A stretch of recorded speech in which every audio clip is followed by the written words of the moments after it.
Hi, everybody. Welcome back to Emphasis Added, a podcast by the Houston Law Review. I am one of your Season 6 hosts, Geoffrey Okolo. And I'm your other Season 6 host, Graysen Mechler. Today we have two very special guests, Professor Nikolas Guggenberger, as well as UHLC 3L and friend of the show, Jake Evinger. Professor Guggenberger is Assistant Professor of Law here at the University of Houston Law Center. He also holds appointment in the Cullen College of Engineering's Electrical and Computer Engineering Department. Professor Guggenberger's work focuses on antitrust law and technology, privacy, and regulation. Before joining the University of Houston Law Center, Professor Guggenberger was a lecturer in law at Yale Law School and executive director of the Yale Information Society Project. So in today's episode, we will begin by discussing Professor Guggenberger's background. Next, we will have a primer on algorithms, such as what they are, how they function, and their positive and negative effects on the market. Finally, we will discuss the DOJ's lawsuit against RealPage and the role algorithms play in that dispute. Professor Guggenberger, thank you again for joining us today. We always like to start off our show with discussing our guest's background a bit, so can you tell us why did you decide to go to law school? Well, first of all, thank you so much for having me. It's a real pleasure. I'm looking forward to the conversation. It's been a while since I made that choice, so I have to try to put myself into the mindset of back in the day. So what drove me? I've always been interested in politics. I've always been interested in policy. Going back to high school, I've enjoyed discussing. I've enjoyed discussing policy. I've enjoyed following current events. And I mean, what law school offers is it offers you two things. It offers you a framework to do exactly that, to discuss policy, to better understand politics. And on top of that, it offers to provide you with the skills that make you better at exactly these things. And I think that's what drove me to law school. And I'll be honest, a lack of creativity. Aren't we all here because A little bit, yeah. You're not because we couldn't think of something better? You're not lying. Jake, if you don't mind me asking, what led you to law school, and what were you doing prior to law school? Yeah, so I got my undergraduate degrees, a Bachelor of Science in Economics and a Bachelor of Arts in Philosophy from Texas Christian University. Okay. No, even before I went into those fields, I was very interested in law school. I remember around 2018 or so, discussions around net neutrality were very big, and I felt very passionately about the way that was discussed, especially the competition law issues around it. So I pushed forward in terms of my undergraduate experience, and it's led me here into the work I've done with Professor Guggenberger. Can you talk a little bit more about the work you've done with Professor Guggenberger? Yeah, so I've taken two of Professor Guggenberger's classes, his privacy and data protection class, as well as his writing seminar on digital markets. Those have both been very helpful for me. I know this last summer I worked at the Texas Attorney General's office, specifically on their privacy team, and the work there that I did was very much informed by what Professor Guggenberger taught. In that writing seminar as well, I was luckily able to find a publisher for that after editing it further from Professor Guggenberger's recommendations, and so that's going to be forthcoming in about a month or two from the Richmond Journal of Law and Technology. Congratulations. Yeah. That's great. That's what I'm saying. Being published already, hey, that's nothing to that's nothing to sneeze at. I guess pivoting to you, Professor Guggenberger, you did go to higher education in Germany, if I'm not mistaken. I'm originally from Germany. I can't hide my accent. I'm trying, but I'll never get rid of it. How was the education there, or the approach to education there, different than what you've experienced as a professor here in the United States? Well, there's one obvious difference, which is that you go to law school right out of high school. So law school is probably the equivalent of a master's degree, but without a bachelor's that goes before it. So when you're 18, 19, out of high school, you go to law school. Law school usually takes between 4 and 5 years, and afterwards you're required to do a 2-year apprenticeship or clerkship, however you want to call it, before you're allowed to sit for the bar exam. And so the total journey is about the same length, but it's structured in a very different way. You don't have people who like have a bachelor's in physics or economics. It's an education in law, and that's very different. The biggest difference in the classroom is probably that teaching law in Germany, learning law in Germany, is much more law focused. And now that might sound a bit dumb, but by that I mean it's more doctrine focused. It's more doctrinal. You might have disagreements and discuss disagreements about theoretical doctrinal constructions, but you have very little focus or emphasis on anything outside the law. Barely any economic considerations, rarely discussions about policy options. That's considered to be left to politics. And the law, and thus law school, is really only, almost exclusively, I should say almost exclusively, because boundaries are hard to draw, but almost exclusively about understanding the law itself and how it works, separate from what motivates the law, what might be better regulatory options, what might be other regulatory options, and so on. And correct me if I'm wrong, do you attribute Germany's focus on the law in their institutions for higher education on the fact that Germany is like a civil law system compared to like United States being common law? That's such a fascinating question. It's a fascinating question because the differences between common law and civil law are oftentimes brought up, and that distinction, namely, what do people talk about? Do people talk about the law as a collection of doctrine, or do people talk about the law as a manifestation of policy? That is one of the aspects that's oftentimes brought up. Now, maybe 2 weeks ago or so, a fascinating paper came out written by Professor Sparman, a professor at Harvard Law School, who's originally from Germany, who basically takes down that straw man entirely, writes 85 pages about the difference between civil and common law being totally overblown. Can highly recommend that paper. It's an amazing paper. I agree with the conclusion that yes, there are some obvious but superficial differences between the common law and the civil law, but that at a deeper level, we're really talking about the same things. We just might talk about them differently.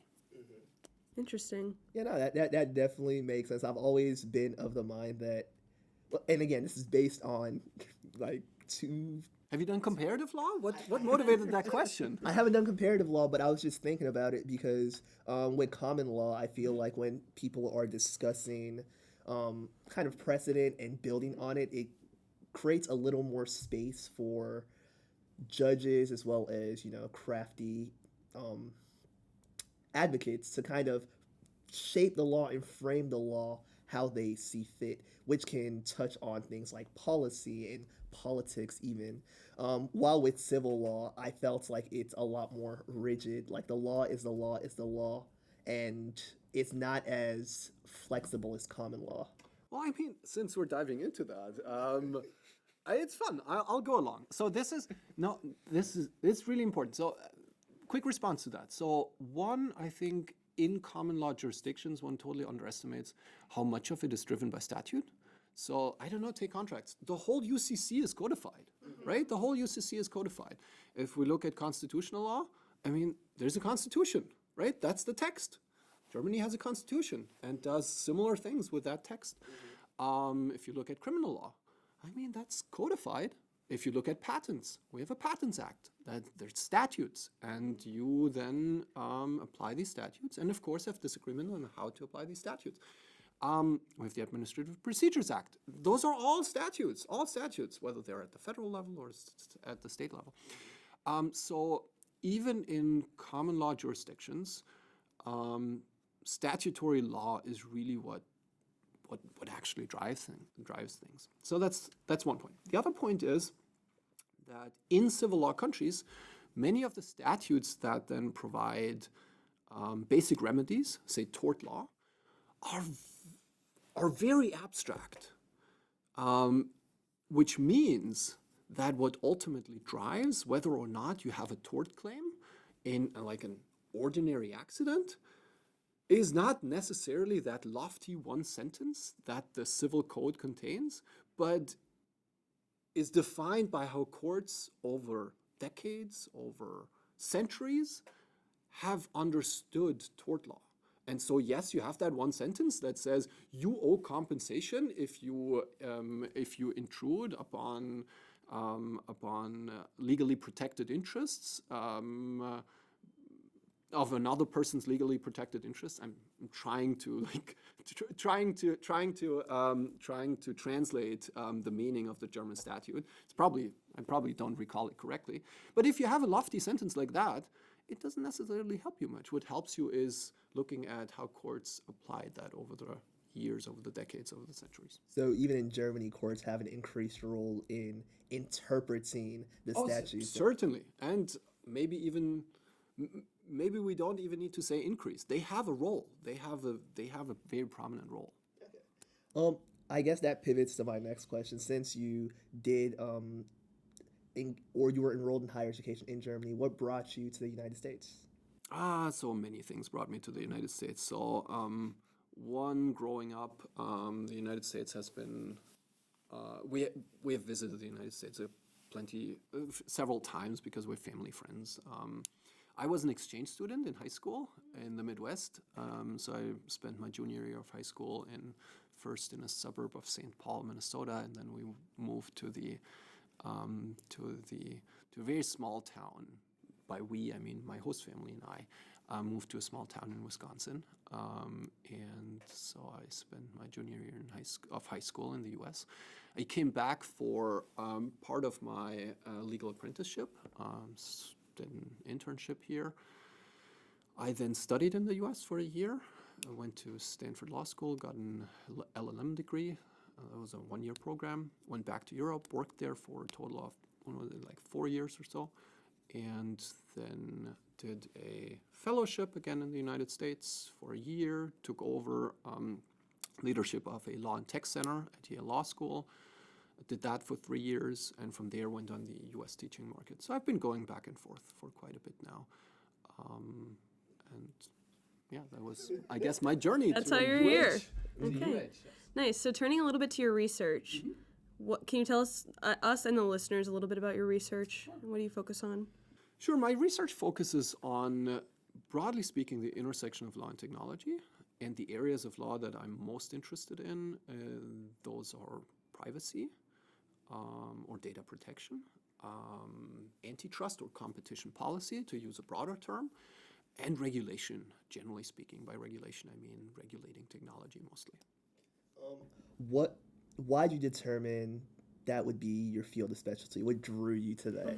I know what's it called. You did say that you ran the technology program in Yale for a little bit, so it seems like you've always had kind of an interest in it. What was the catalyst? I had an interest. So, going back further than that, after law school, I worked on a dissertation, a PhD dissertation in Germany, on network neutrality, which was the big political technology debate back then. It was basically the question whether or not internet service providers should be allowed to distinguish between traffic, depending on the sender, the receiver, or depending on the type of application. And I wrote an antitrust approach to network neutrality. And I'll be honest, it was my mentor back then who suggested that area of study to me, and I was like, "Oh, that sounds great." I read more and more about it. I wrote about it. My whole dissertation, my whole book turned out to be on that topic. And from there on, I stuck with those themes and topics. Find it fascinating because those are areas where both the reality constantly changes. Like technology doesn't look anything like it looked when I started to work in that area. And where the law is evolving. I mean, if you look at privacy or data protection and just try to imagine what happened over the last, say, 10 years, it's enormous. It's absolutely enormous. And while that might mean more work because you have to try to keep up with things, I find it fascinating to be in an environment that's vibrant, where stuff is changing. And last but certainly not least, I find those areas of study to be crucially important to functioning of society and to functioning of our democracy. Now, maybe that is something that everybody would say about their specific topic, right? Whether that is like constitutional law or family law or property, who knows? But I can definitely say that I think it's true for these areas. Yeah, no, that honestly makes sense with like the prevalence of, in my opinion, like social media companies, the ever presence of also things like cameras constantly collecting people's data and new ways to collect people's data, like things like 23andMe, where they have access to people's genetic code. I think that Have you done it? no, I don't. I don't trust them with my genetic code, and I also have worries that if the company goes bankrupt and they start selling off like their, Well, that's what they're doing now, right? yeah, that's why I'm like, I feel good in my decision that I did not send them any single thing. But I say that to say this: it seems that issues around data is becoming like a lot more prevalent in today's society, and as well as not just the rights people have to their own data, but like it expands to ownership rights companies have over the data as well. And it's interesting to see kind of how those fields of law are expanding. I know Europe has more robust protections. I guess with your background, being taught in Germany, how has that affected your perspective on these issues as well as your field of study? That's a good question. So, first, yes, it's true that Europe has more robust privacy protection. By no means do I think that the European approach to privacy or data protection is sufficient or working. So we're talking about degrees of failure, I would say. And the framework is more robust, so there's a lower degree of failure, if you want, of regulatory failure. Then again, one could raise the question, does what Europe does, since it's also not really working, is there much of a difference? Meaning, is the degree of failure very different? And that again, I would have some doubts. But what does it mean? What does it mean when you come from an area where there's somewhat more protection, where the rules are somewhat more robust? It means that you make inadvertently certain assumptions that are just not true. I can come up with some examples that are related, but not directly from data protection. Europe and Germany, there's some rules that limit what you can do through boilerplate that are much tighter than in the United States. Boilerplate meaning terms of service that you basically sign off when you enter into contracts, whether it's online or offline.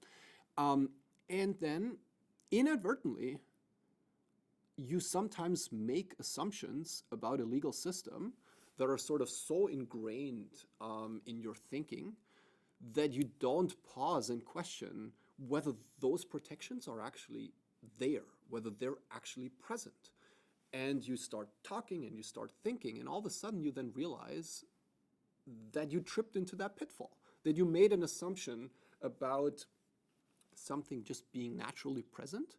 That is absolutely not natural. That just depends on a policy choice, right? Just depends on whether or not courts, whether or not legislatures have made that policy choice or not. And that's something that I sometimes still stumble over, and where I then have to catch myself and say, hey, don't make the assumption that is might be deeply ingrained in you. Don't let that assumption drive any conclusions that you might make about legal questions or policy questions in the United States, because it's just built on, to some extent, just built on different assumptions. Yeah, that's a really interesting way to look at it. Later in the episode, we want to talk to you a little bit about the DOJ's lawsuit against RealPage. But before that, we were hoping you could give us too and the audience a little bit more of a primer on algorithms. So what exactly is an algorithm? And Jake, if you want to chime in too, feel free. To the extent. Well, in terms of just the general question, what is an algorithm? I think in a general sense it can seem kind of abstract, but what it really comes down to is computer decision making. What kind of math or what kind of function goes into a decision being made, and that's specifically where it gets to algorithmic decision making. That there is this formula or process that gets to a result. That algorithm is what gets you from start to finish.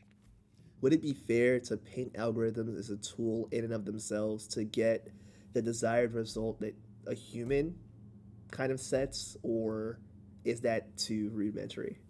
I think you could think about it that way. It definitely depends on the kind of system and the way the tool is being used, but to the extent it is a tool, it absolutely can replicate human decision making. And you mentioned in your definition of algorithms, algorithmic decision making. Does that mean the algorithm is the one making the decision, or is that is a human being at the end of the day making that decision? So the way I think about it as a relative layperson, I don't have a computer science background or anything like that.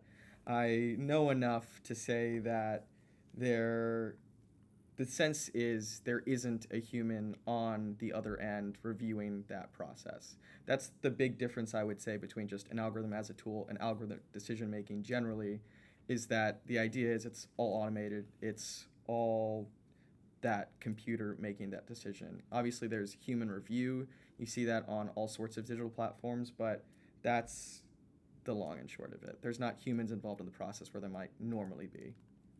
And how long has algorithmic decision making been in use? Well, I'd say in that sense, like I said, in the sense that algorithmic decision making is a formula or sort of math or a tool, it's been around for plenty of decades. I mean, if you look back to early computers, those used algorithms through punch cards to get to a solution. But the level and the sophistication of which algorithmic decision making is at today and the pervasiveness of algorithmic decision making in our services has definitely increased significantly. Then I guess my follow-up question would be, when you mentioned that algorithms have been in use for long periods of time, humans using punch cards to, get the algorithm working. I guess, when did it move, or algorithms move to a place where it's kind of automatic, where algorithms are kind of making all the decisions and humans' role is just, as you were saying, limited to things like review? I think that's a big part of the meta question, absolutely, in terms of what is that line. I mean, we talk about it now, especially today, in terms of artificial intelligence and machine learning. That line, I don't think, is super clear, but Professor Guggenberger might have a comment on that as well. It kind of boils down to a definitional question, right? It boils down to where you want to draw the lines of what you consider algorithmic decision making. So if you look at, for example, the older examples of profiling that were used by the FBI under Edgar Hoover or so, those are types of, automated profiling, right? Automated profiling. And then the question of whether you consider that decision making or not is a definitional question. Right? Is the narrowing down of a vast pool of, 1 million potential suspects to 100, which like very old school profiling might get you? Is that a type of decision making, or is that something else? And the decision making is only the person then looks at the 100 profiles to which it is narrowed down, and then goes out and does further investigation. The problem with saying that's not really decision making is that, well, why is it then decision making if the better, more modern algorithm that narrows it down to 10 people, much more successful, right?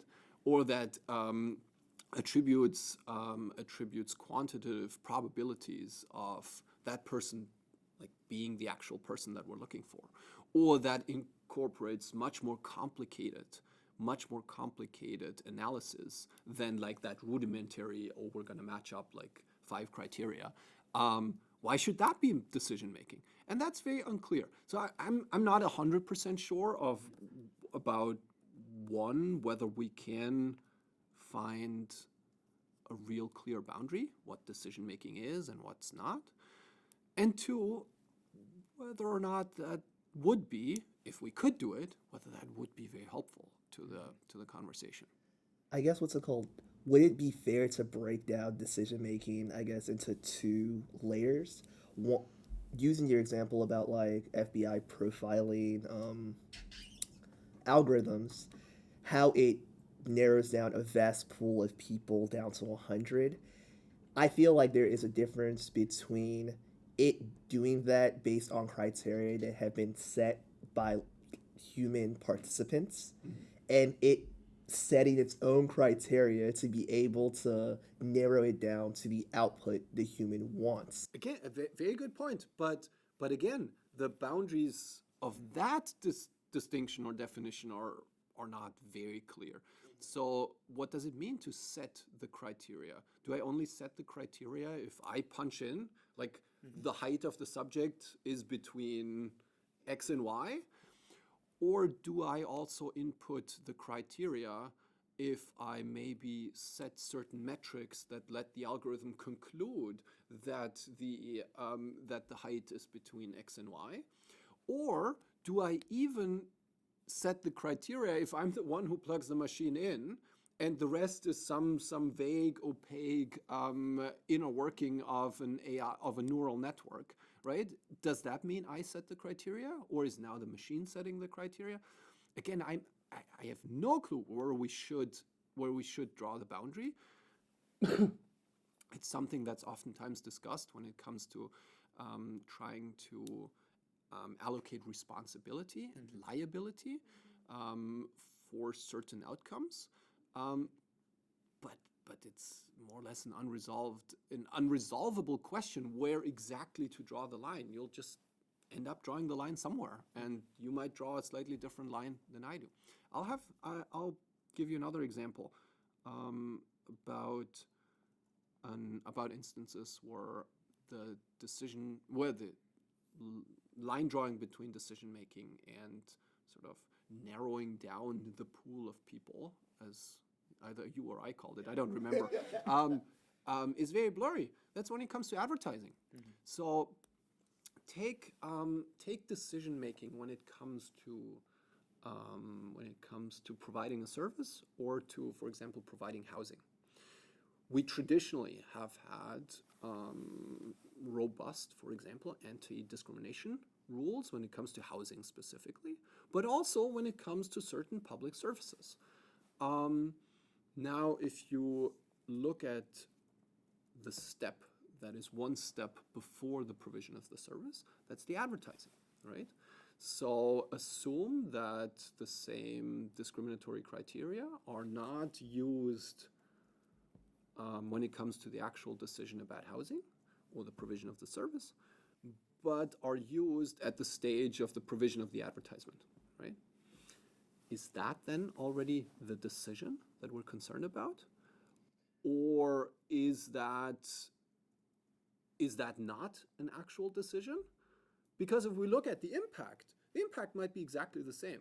If I only distribute the posting for a job to certain people and not to others, well, the others will never get that posting, will never be notified. The discriminatory impact, meaning that I will only hire from group 1 and not from group 2, just happens at an earlier stage.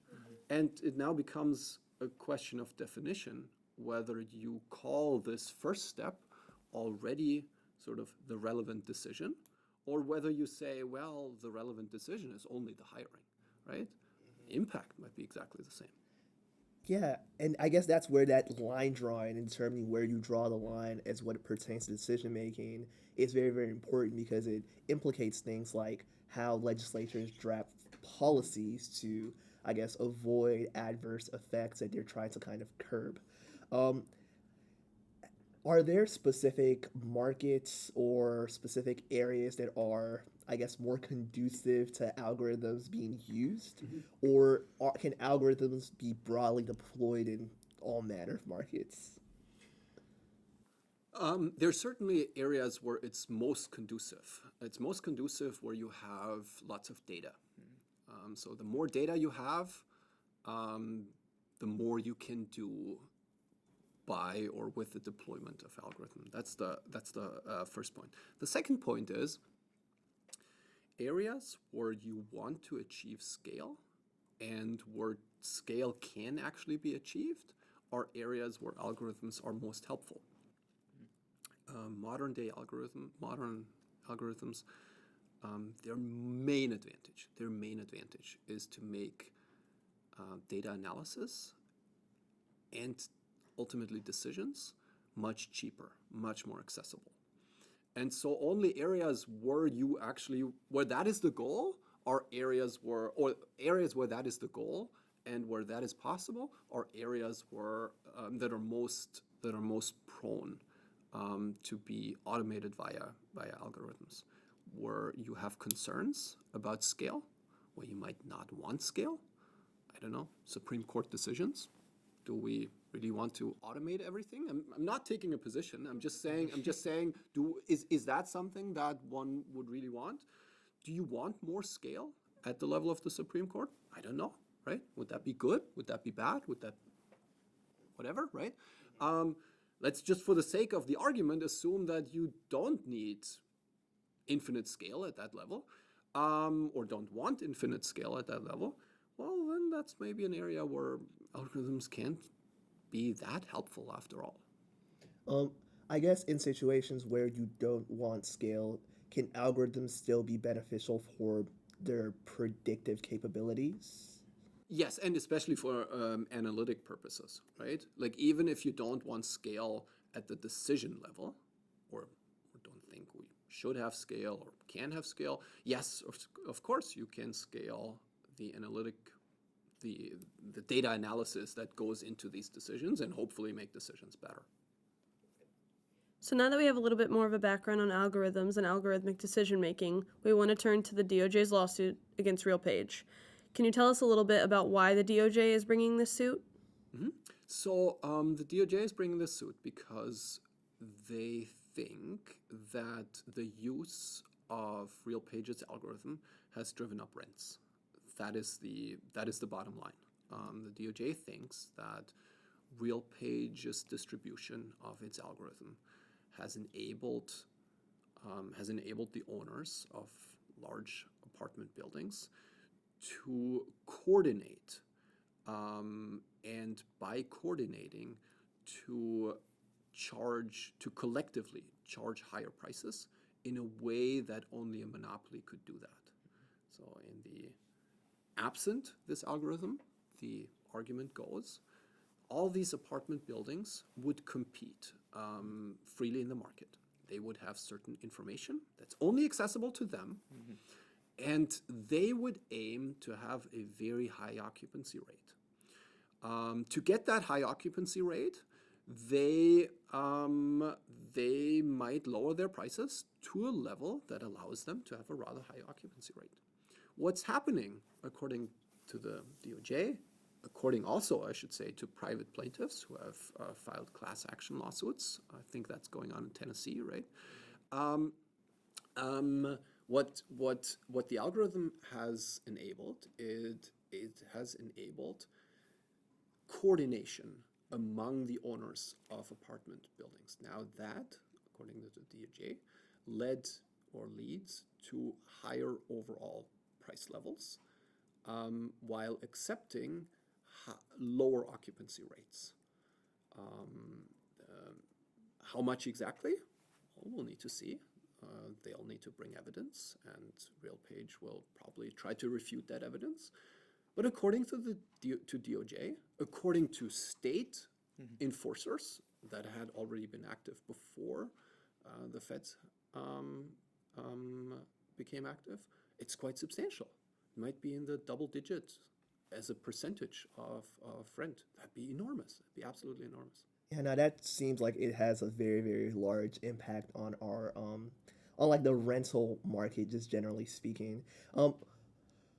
I guess since RealPage is a third party or like an intermediate source that provides services to landlords and specifically to help them price their vacant units, how are they enabling collusion? And earlier you stated that like algorithms kind of run off of data. So like where are they getting this data from? Let's start with the last part of your question. The data is volunteered in air quotes, it's volunteered by the participating landlords. So they supply that algorithm with data. This is how RealPage gets access to types of data that's usually not public. So there are certain things about apartment buildings that are public, right? Like the address. Everybody knows that. Then there's some things that are semi-public. By semi-public, I mean they're public to interested parties. You might not know them, I might not know them, but if you were in the business, you knew them. Like, how many units does this skyscraper have? You can figure that out. Like, it might take you some effort to figure it out, but it's like conceivable. You can conceivably figure it out. Then there's data that even an interested market participant cannot figure out.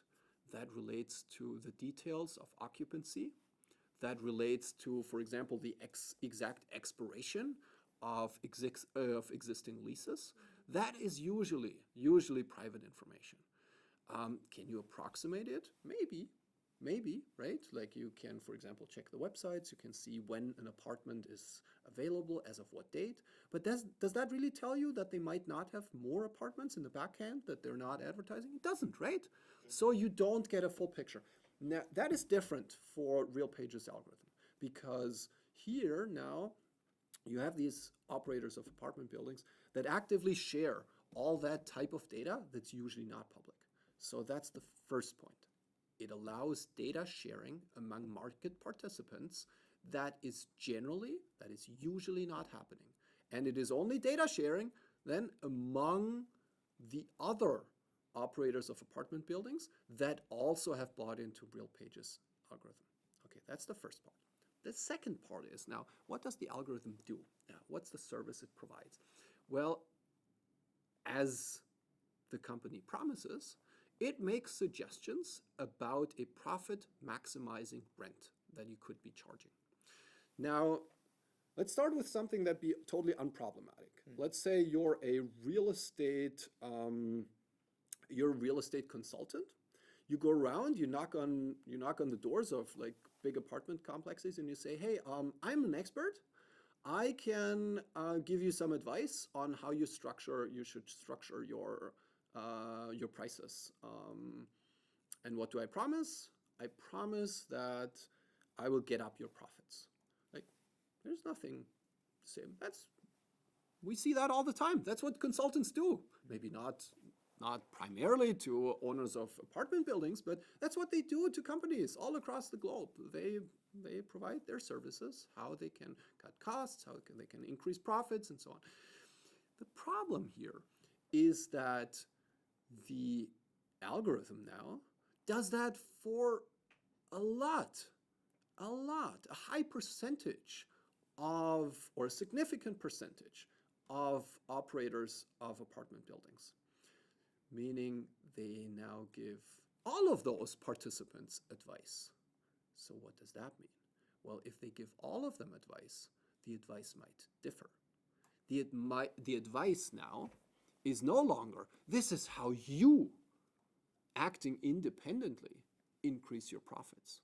The advice changes, or at least can change, to say, hey, all our profits would really increase if we all changed our behavior in the following way. And that's what the algorithm can now do.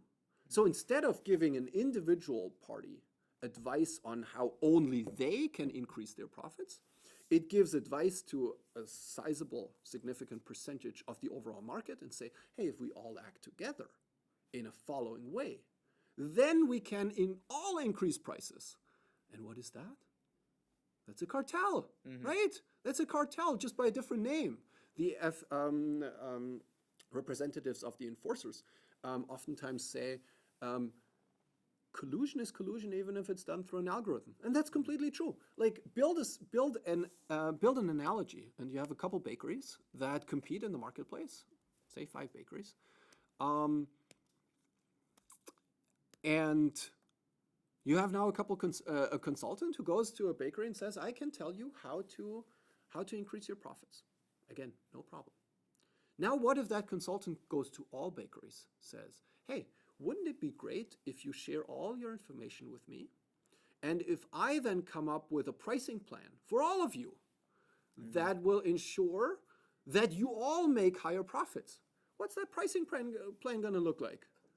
Well, it's gonna suggest to everyone now, let's all increase our prices. Because what usually prevents the individual actor from raising their prices? They're afraid they're going to get undercut. Exactly, by someone else. But if I'm advising now all the bakeries, and they all follow my advice, well then nobody undercuts anyone. It's just that price is going to move up. And now what you need for that to function, you need an enforcement mechanism. And that's the third component of this lawsuit. You need an enforcement mechanism, because if you don't have an enforcement mechanism, then you have a recommendation that's going out to various players. But if the individual apartment building, or bakery for that matter, sees an opportunity in the market, because all the others are now raising their price, they might say, oh, that's an interesting opportunity. We can undercut all of them by a cent and still make a lot more profit. And that is the third component. RealPage, the company, has built-in sanction mechanisms for not complying with their, now in big air quotes, recommendation. So there were escalations built in that said something like, if you want to deviate from the price that we suggest, then you need to talk to the, and I'm making that, the level doesn't matter, but escalation. Like, you need to talk to the regional manager, or you need to talk to that person. You can't make that decision on your own. Or if you deviate too often, then you can't use our product anymore. So there are sanctions built in to you deviating from the suggestion. That's just like the old school cartel, where in the smoke-filled room, and back in the day, it was all guys. All the guys sat together and were like, hey, you know what? We all raised the price, and if any of you try to undercut us, it will have consequences, right? It will have consequences. That's the same logic. Yeah, part of it really is that scale now that we've gotten to, and that's why the algorithms are so important. Scale is that same word that Professor Guggenberger used earlier. That's the thing, RealPage, they're not a smoke-filled room. They're everywhere in terms of their accessibility, and landlords can use them anywhere without those same restrictions that you would normally have in a real price fixing or collusion situation. That's why it's so powerful. I guess my question is... I've been talking too much. I'm sorry. Again, the audience wants to hear from the professionals, the people who know about this industry as well as algorithms. But I guess it's what makes RealPage action illegal, the fact that the landlords are sharing private information, i.e., let's say the landlords say profits be damned, and they post all their private information on like different public forums, and RealPage goes on the internet, has an algorithm to scrape this data and then uses it for... That wouldn't be an issue. That would not be a problem. So it's not, I guess... It's that they're accumulating and spreading otherwise private information. And they do that in furtherance of their own monopoly in the market. So I should have mentioned that probably at the beginning. I mean, RealPage does that because they make money of providing that tool, right? And they have a significant market share in providing tools for landlords.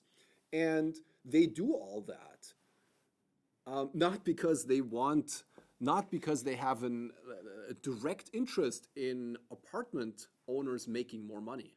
That is just the tool to get everybody sign up for their services, and to then charge, of course, fees for the usage of their service.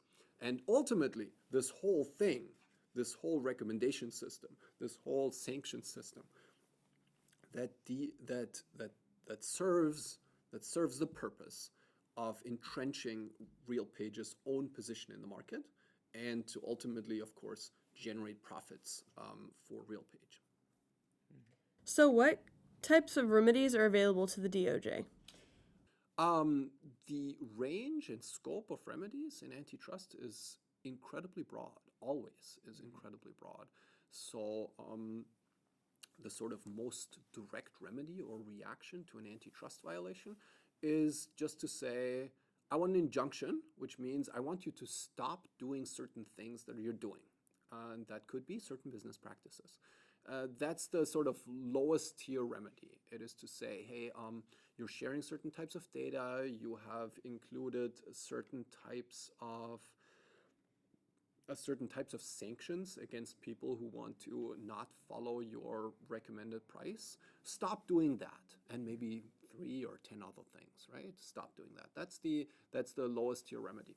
And then if you're moving towards more intrusive remedies, those could look like remedies that are meant to restart competition in the field. So that could say, hey, maybe we should have more than just one big pricing algorithm. So maybe there should be data sharing happening, right? That could be a more proactive remedy. Maybe you go or you opt for an even more powerful remedy. That would be a breakup of companies, right? You could say, hey, what we're concerned about is RealPage's combination of different tools that they're offering. Maybe they should just be a pricing mechanism and not offer all those other things like those management services that they also offer. Maybe that needs to be separated. Maybe it's just that the one company has obtained a market share that's too large. So maybe we need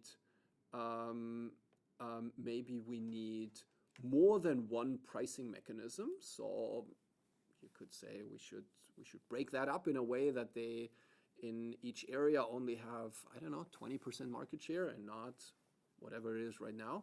And that could kickstart competition.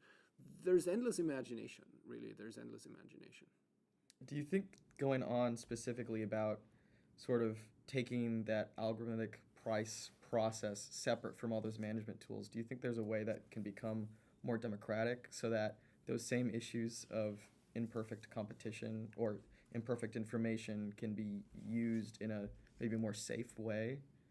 I know it seemed like that's sort of what you were getting at a little bit in terms of access to those services. I mean, you can imagine that exclusive access to data is an impediment to functioning competition. And if that is your analysis, I'm not even saying this is like my analysis of the case, but if that is your analysis, then yes, data sharing and making data accessible can be a tool to revive competition and maybe down the road enable nascent competitors of RealPage to enter the market and provide their services. And if we were in the world with 4 pricing mechanisms or maybe 5 or 10 that function, that are accessible, well, then you have all of a sudden competition on all ends, right? Then you have competition for operators and owners of apartment buildings. They don't have to go to RealPage. They can choose. And because these pricing mechanisms now don't have such a larger market share, the potential of making, again in quotes, recommendations that more or less set the price for the entire market, that potential is much lower. It's much harder for them to level things up to a or something close to monopoly price because there are other pricing mechanisms that compete with them and that will make different suggestions, right?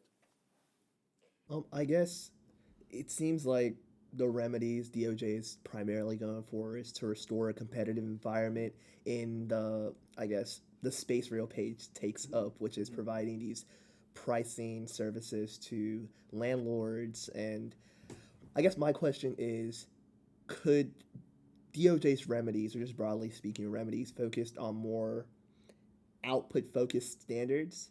Because it seems like the DOJ is addressing the adverse effect to renters indirectly.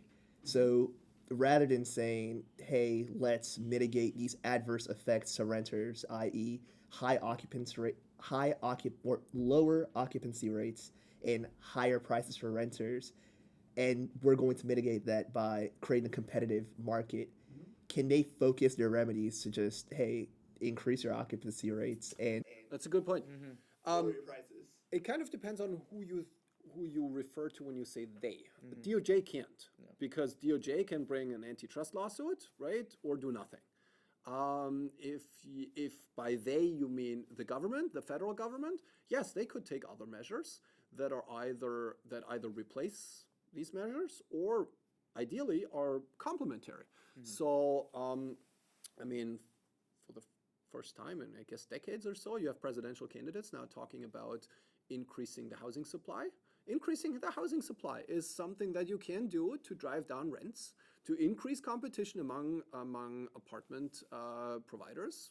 There are probably more if you have more apartments, right? And that is a measure that's completely detached from anything antitrusty. And you can do that. And there are other things that you can do. You can try to fight price gouging. You can try to rent control. Municipalities across the country have, with more or less success, experimented with those types of things. You can do that. But again, if you by they mean DOJ, DOJ can't, right? That'd be something else. You would need either legislation or, depending on the measure, maybe the FTC can do something, or states can do something, municipalities can do something, but DOJ couldn't. Yeah, because even to the extent they have the authority to seek antitrust remedies, that would depend a lot on how the case actually proceeds and what a judge says. Because oftentimes a lot of these sort of behavioral remedies, they are often sort of not seen as highly as some of these more traditional breakups that we think of in antitrust. And so that would also make a really big difference in terms of what the ultimate effect of this RealPage case is. So would it be fair to say that antitrust is just one avenue for consumer protections when it comes to this RealPage situation?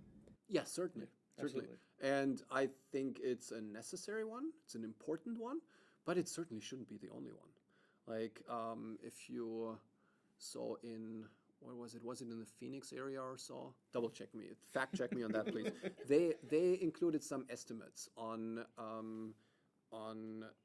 the price increase that they argued was attributable to RealPage's actions, and I think was it between 10 and 12% or so. That is a lot. Don't get me wrong, this is a lot. But 10 or 12% is not going to solve the affordability crisis in the Bay Area or in Boston or in New York or in DC or in many other places in the United States, right? It'd be fantastic, of course, there's no doubt about that, but much more would be necessary, and that much more is not something that antitrust alone can deliver.